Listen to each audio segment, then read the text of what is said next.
प्रातः काल हो गया। सब लोग प्रातः जगे, मंदाकिनी में स्नान किए, अपने अपने भाव संकल्प के साथ भगवत पूजन करने लगे। अयोध्या का समाज तो वन में था ही, मिथिलापति भी लेकर चले आए। प्रभु स्नानोपरांत प्रातः विधि का पूजन निवृत्त करके गुरुदेव भगवान के पास पहुंचे और बोलते भये, प्रणामोपरांत प्रभु, आप माताएं, गुरु माँ और अब तो मिथिलापति भी मैया के साथ समाज को लेकर आ गए। कई दिन बीते।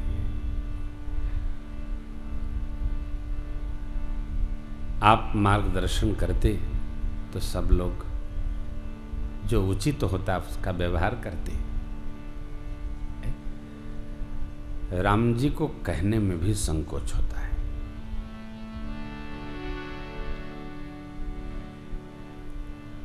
प्रभु का शील देखकर गुरुदेव भगवान वशिष्ठ जी गदगद हो गए।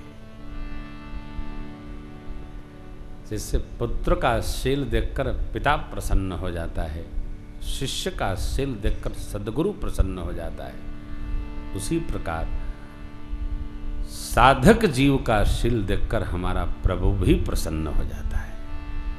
जीवन में शीलता का वर्णन करें। शील एक बूटी है।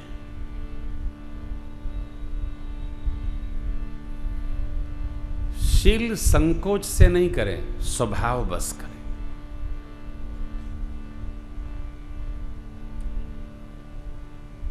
प्रभु में कितना शील है हो। मां भवानी जी ने कितनी अद्भुत बात। जरा आप जो गाते हो ना, उसका अर्थ भी समझा करो। राम कथा क्यों अच्छी लगती है? क्योंकि हम राम कथा के अर्थ को खोलते हैं, और कोई कारण नहीं। कथा तो वही है जो आप पढ़ते हैं, जानते हैं। मां भवानी जी ने क्या कहा? करुणा निधान सुजान शील स्नेह जानत कैसे हैं? करुणा के खजाना है, सज्जन है, शीलवान है और आपके प्रेम को जानते। इन भाव के स्मरण के साथ जब हम स्तुति करेंगे तो हमको आनंद आएगा। गुरुदेव भगवान को संकोच हुआ और तब गुरु जी ने कहा, हे राम जी, आपके बिना समस्त सुख व्यर्थ है। जो सुख मिले भी आप नहीं हैं तो नरक के समान है सब।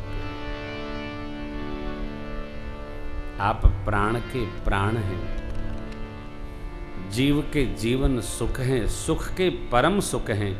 आपको छोड़कर जिसको घर अच्छा लगे उसके भगवान ब्रह्मा वाम है। यदि रात को अभय भैया के साथ बैठे थे तो हम चर्चा कर रहे थे, वो देखो ये कथा विश्राम की कथा नहीं है, ये तो साहब आनंद की कथा है। और भक्त लोग, आप लोग, प्रेमी लोग ये बात समझ लो जीवन में ठीक से कि सब लोग तो मरेंगे, लेकिन हम लोग भगवान का भक्त हैं, भगवान के प्रिय। हम लोग मरेंगे नहीं, हम लोग शरीर बदल के तरेंगे। ये कथा यही है। गुरु वशिष्ठ भगवान कहते हैं, हे राम जी, प्राण प्राण के जीव सुख के सुख तुम तजितात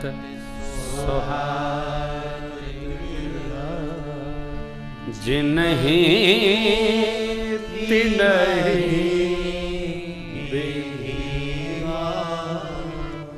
मन क्रम बचन छाड़ी चतुरा भजत कृपा करी भजत कृपा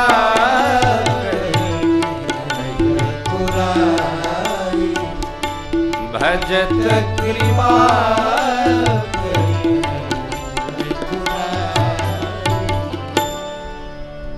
आपको इस भ्रम में कदापि नहीं रहना चाहिए कि घर वाले हमको बहुत प्रेम करते हैं। घर वाले किसी को प्रेम और नहीं करते। हमारा भ्रम टूट चुका है, आप तो डालो। शिव बाबा ने साफ साफ कहा है, देवी सुर नर मुनि सब के यह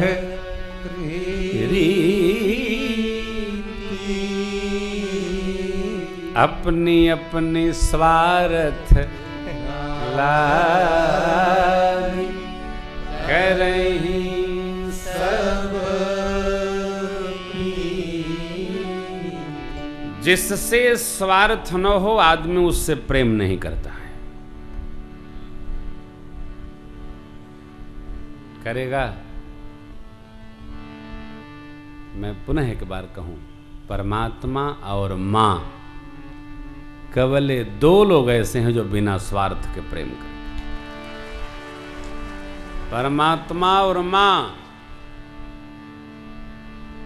बिना स्वार्थ के प्रेम करते।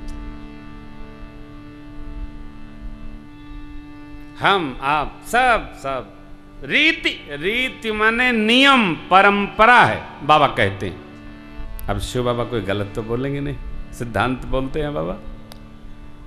सब प्रीति। गुरुजी ने क्या कहा? तुम तजी तात सुहात गृह जिन्हीं तिन्हीं विधि। आपको छोड़कर जिसको घर अच्छा लगता उसको भगवान ब्रह्मा बामे।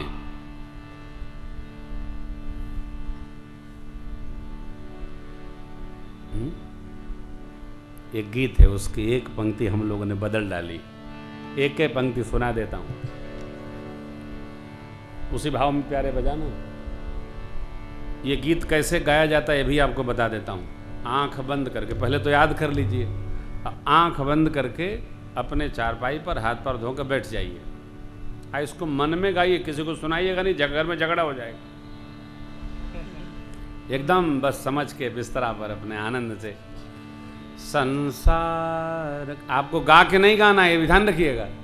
घर में बोल के गाइएगा नहीं, चाय पानी सब बंद हो जाएगा। हाँ, बता देता हूं, याद कर डालिए। प्रेमामृत में है ना? हाँ, प्रेमामृत में है। संसार के लोगों से आशा न किया करना, यहाँ कोई नहीं अपना। सिया राम जपा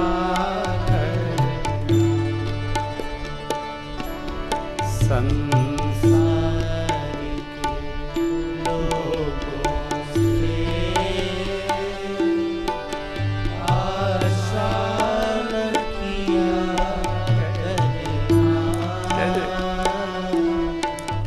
यहाँ कोई नहीं अपना।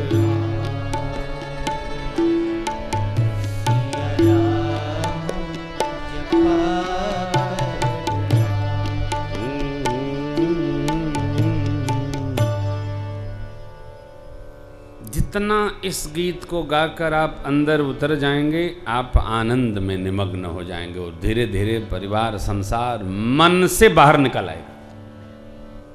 आप गाइए ना, गाइए, देखिए, थोड़ा अनुभव करिए, कथवा सुनिए, मनवा में गुनिए और अपने जीने के लिए जो काम किए उसको लेकर के अपने जीवन को ठीक से बुनिए, तब ये फायदा करेगी। केवल सुनने से नहीं कल्याण होगा, इसको सुनिए, चुनिए, बुनिए, फिर देखिए, गुनेंगे तब आनंद आएगा।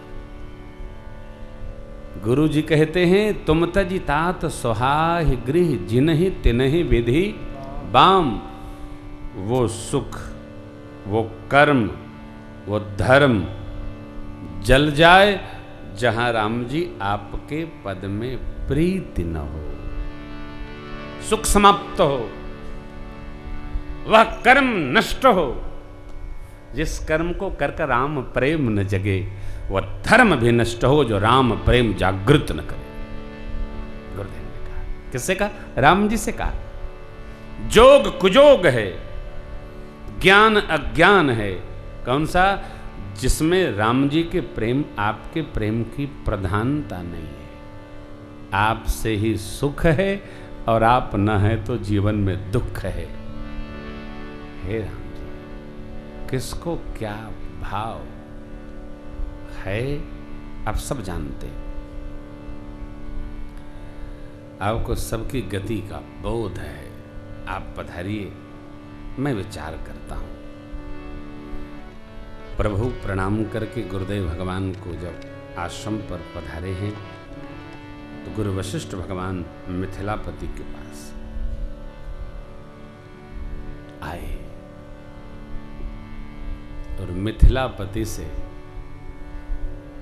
एक ही बात कहे। देखिए, जहां हम अनिर्णय की स्थिति में होते हैं वहां हम राय लेते हैं। और एक सूत्र स्मरण रखिएगा, हमको किसी बात पर कई लोगों से राय लेना हो तो उस काम को नहीं करना चाहिए। क्यों? हमारी अंतरात्मा उस पर सही नहीं कर रही है, तभी हम कई लोगों से सही कराकर अपनी बात को हां करवाना चाहते। तो रोकिए उसको, नहीं करने योग्य है। क्यों? करने योग्य होता चर्चा करते, आगे बढ़ जाते।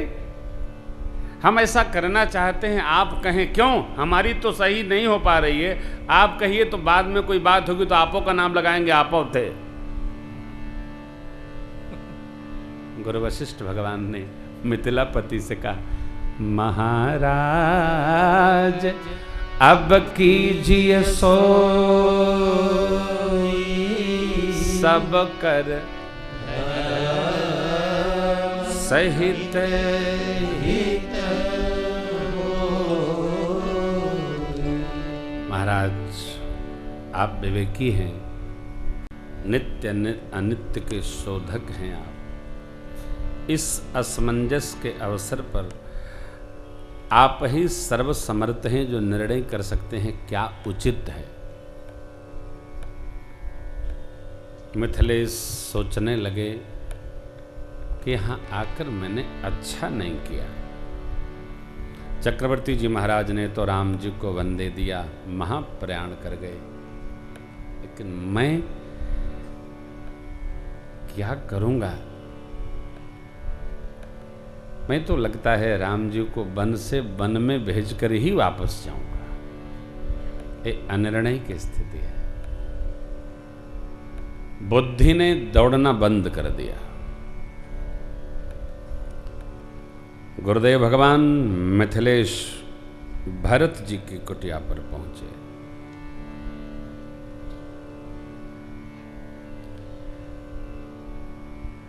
गुरु जी और जनकराज किंग कर्तव्य विमूढ़ अवस्था में, भरत जी ने आगे बढ़ करके गुरुदेव और पितातुल्य जनक जी महाराज का स्वागत किया, चरणों में साष्टांग किया। मिथिलेश ने बैठने की आज्ञा दी और बोले, हे भरत भैया, आपको रघुनाथ जी का स्वभाव पता है।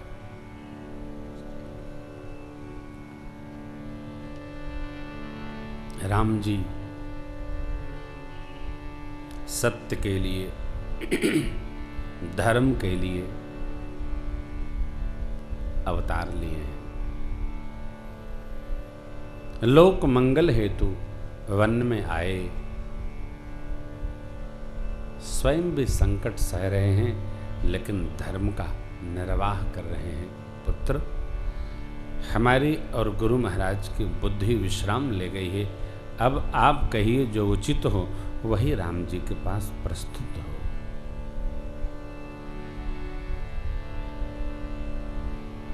सत्य का पालन कठिन नहीं है, कठिन लगता है। सत्य अपरिवर्तनीय है, चाहे जहां आप उसका पालन करो। मिथिलेश ने जब कहा तो भरत भैया के नेत्र सजल हो गए। भरत जी ने कहा, गुरुदेव भगवान, पिता तुल्य आप, ऋषिवर विश्वामित्र जी महाराज, तात श्री सुमंत्र जी, सब लोग आप श्रेष्ठ यहाँ उपस्थित हैं। मैं तो आपका अबोध बालक हूँ, मुझे कुछ कहना श्रेष्ठ और उचित नहीं है। मैं भी ये बात जानता हूँ, वेद निर्णय करते हैं, तंत्र शास्त्र में भी विख्यात है, सेवा धर्म सबसे कठिन है। बैर में, प्रेम में बोध नष्ट हो जाता है।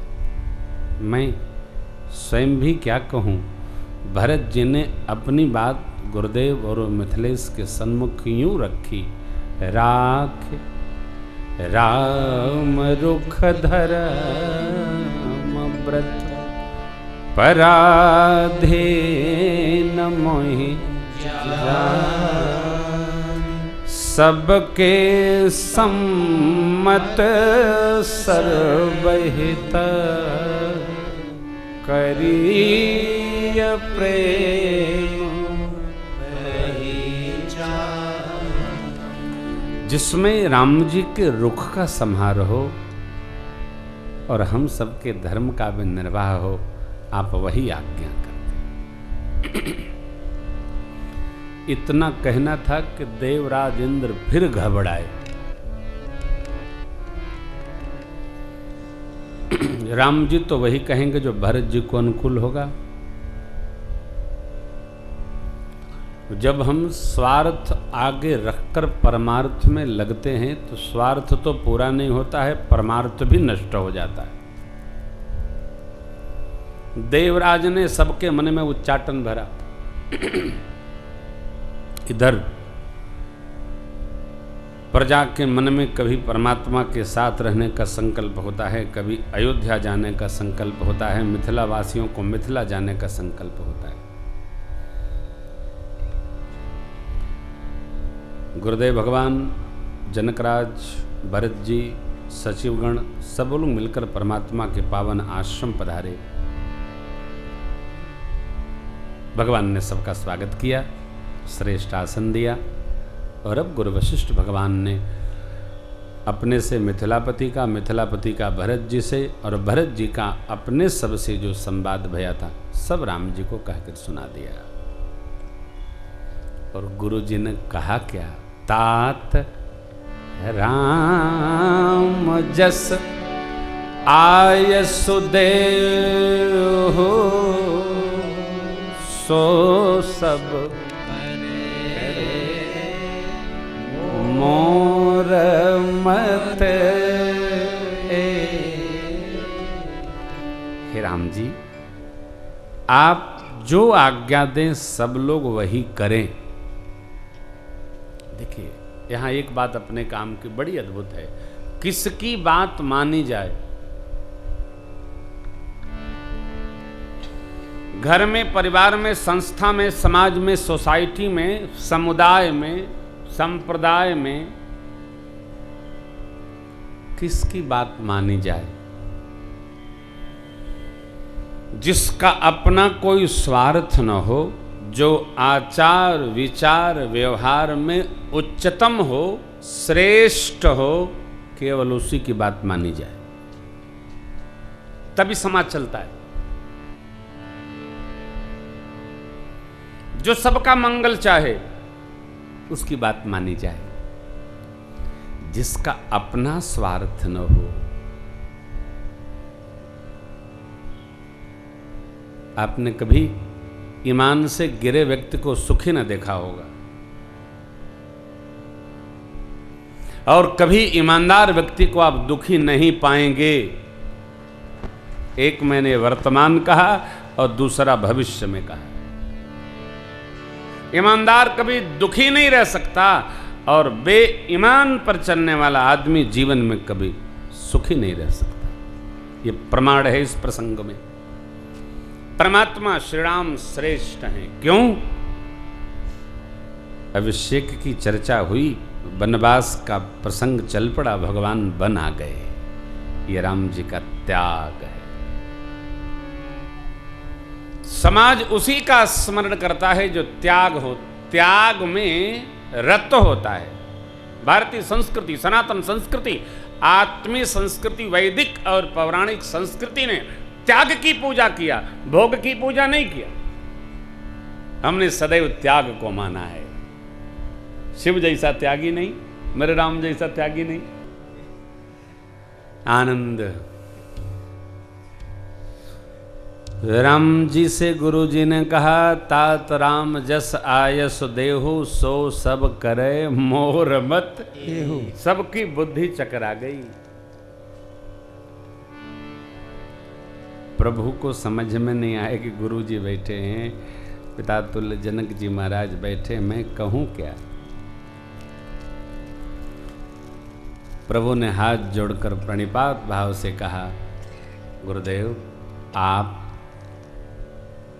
माता पिता जैसे मिथिलापति यहाँ विराज रहे हैं, मैं क्या कहूँ। मेरे लिए तो रावुर रजाय सुहो रावुर सही सिर। आपकी जो राजाज्ञा हो जाए, जो राय बन जाए, जो मार्गदर्शन हो, वही सब लोग करें, ये मेरी विनती है। काम सरल है, बहुत कठिन काम। आपकी जो आज्ञा होगी वही करेंगे हम। ये बोलना सरल है, करना सरल नहीं।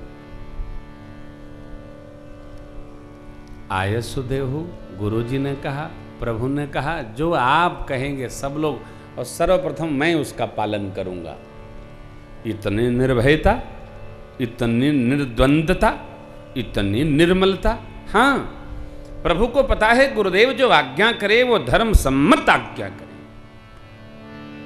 मैंने बराबर आपसे चर्चा में कहा कि धर्म अपरिवर्तनीय है।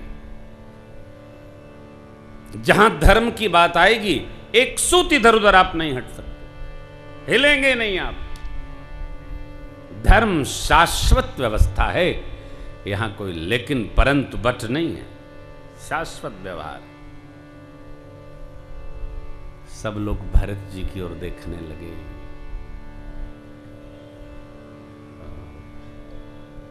भरत जी उठे, गुरुदेव भगवान मिथिलापति प्रभु श्रेष्ठ जनों के चरणों में प्रणाम किए। अपनी करुणा सरकार के सिर चरणों में निवेदन की। प्रभु, आपकी आज्ञा थी कि मैं श्री अयोध्या जी में राज सिंहासन का संहार करूं, परंतु मैं आपका अबोध बालक हूं। मैं आज्ञा न पालन करके सरकार के सिर चरण के दर्शन करने आ गया, सो मैंने मोह बस किया। इस धरती पर ऐसा कोई नहीं है सरकार जब आपकी राजाज्ञा का उल्लंघन करे, लेकिन मैंने किया। मेरी ढिठाई को सरकार ने मेरी सेवा मान ली। मैं आपका बोध बालक हूं, मेरे न कोई विवेक है न बोध है, फिर भी आपकी आज्ञा है तो मैं क्या कहूं।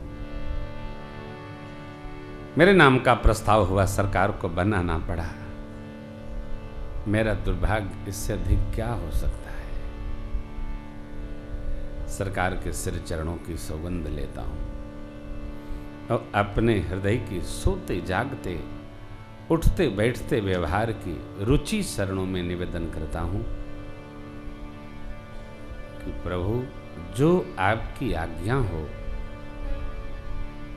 उसी का हम सब लोग पालन करेंगे। आज्ञा समान न सो साहिब से सो जन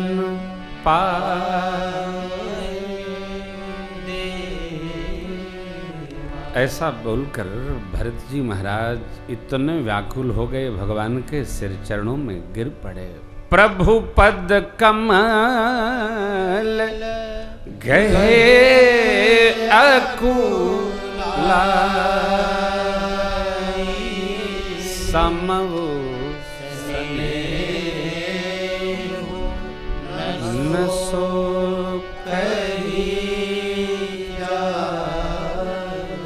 प्रभु के सिर चरणों में भरत जी विह्वल होकर गिर पड़े। बाबा कहते हैं भरत जी की विवलता और भगवान की निर्मलता करुणा उस समय कहते नहीं बनती है।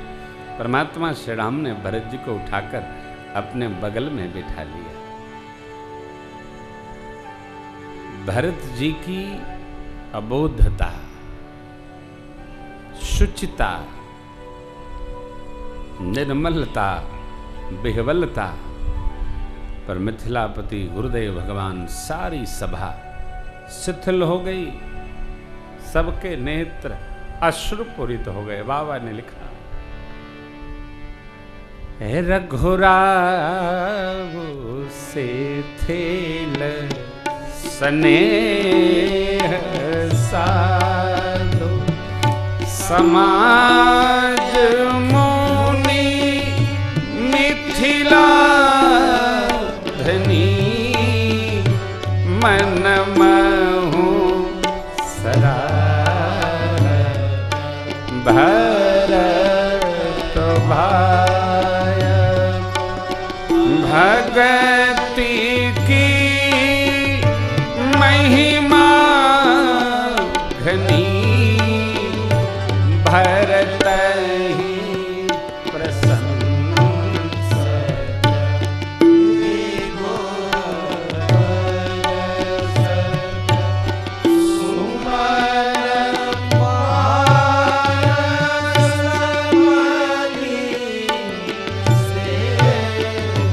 तुलसी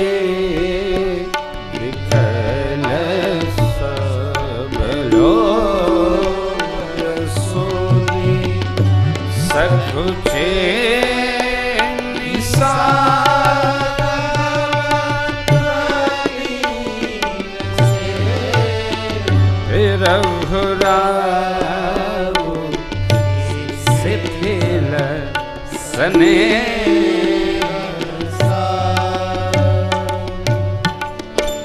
अपने भाव की रक्षा नहीं, प्रभु के भाव की रक्षा करते हुए जब भरत जी ने कहा, प्रभु आज्ञा समन सुसाहिब सेवा सो प्रसाद जन पावे देवा।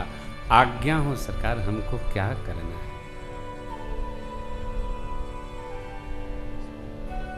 आपका कोई कनिष्ठ समर्पण कर जाए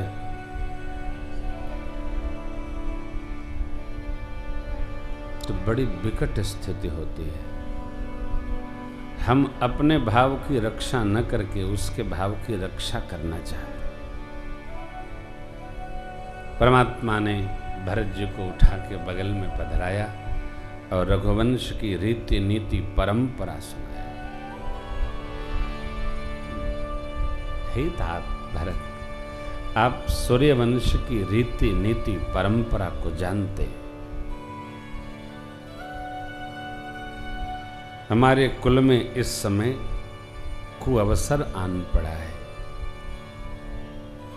इस कुअवसर पर धर्म ही हमको संहार सकता है, इसलिए हमको धर्म की टेक सदैव संहार कर ही रखनी होगी। धैर्य, धर्म, मित्र और अर्धांगिनी आपातकाल में इन्हीं का भरोसा है। स्मृतियां ऐसा कहती हैं। पूज्य पिताजी ने धर्म की रक्षा करने के लिए वचन की टेक लेकर प्राण त्याग दिया।